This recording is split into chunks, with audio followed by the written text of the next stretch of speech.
Question on everyone's mind is, how is this going to impact the Trump's 2024 bid for the White House? For an answer on that, let's bring in national politics reporter for The Hill, Julia Manchester. Julia, good morning. I am curious as to what the GOP reaction is. Have we heard from DeSantis? Have we heard from Nikki Haley, who's announced her candidacy? Have we heard from Mike Pence?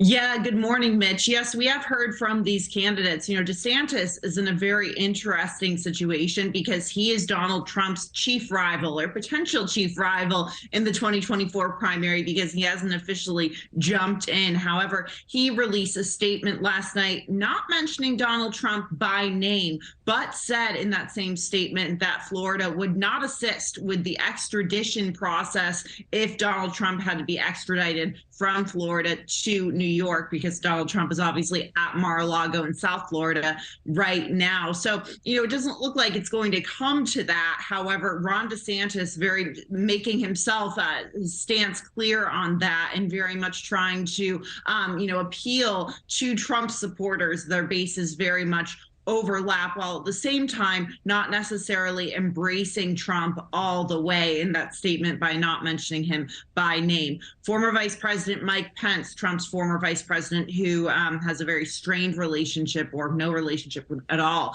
with the former president. He was on CNN last night and called the indictment an outrage, saying that it was politically motivated, sets a bad precedent.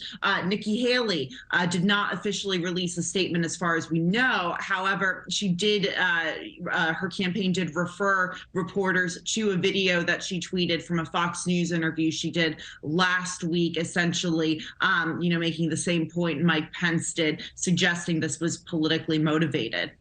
Well, Julia, I know that publicly, as you've just outlined, these folks are really lining up behind Trump and supporting him. Privately, do you think that they're like, this is going to be a good thing for us? Because they are going to compete with him for this nomination, assumedly. We haven't heard an official announcement from Mike Pence or Ron DeSantis. Not necessarily. I don't think they're celebrating this or, thinking, oh, this is good news for us behind closed doors. I think they, realize that this makes things more complicated because they can't come out in favor of the DA necessarily because they don't want to dissuade any of Trump's supporters who could be persuadable in a primary. And, at the same time,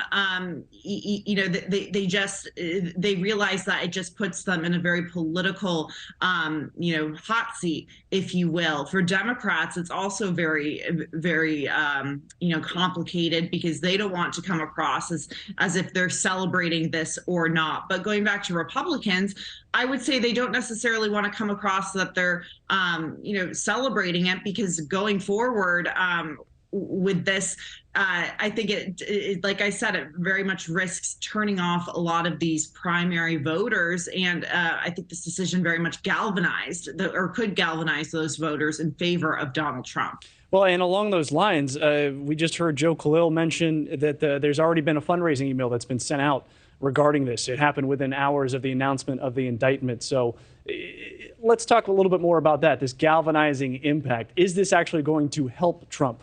Because he's been saying for a long time they're out to get me, and now he's been indicted. Yeah, Trump clearly thinks this will help Trump. Look, in the short term, I think it very well could help Trump in terms of fundraising and, getting the conversation surrounding him. And it definitely sort of aids his narrative that he is a victim.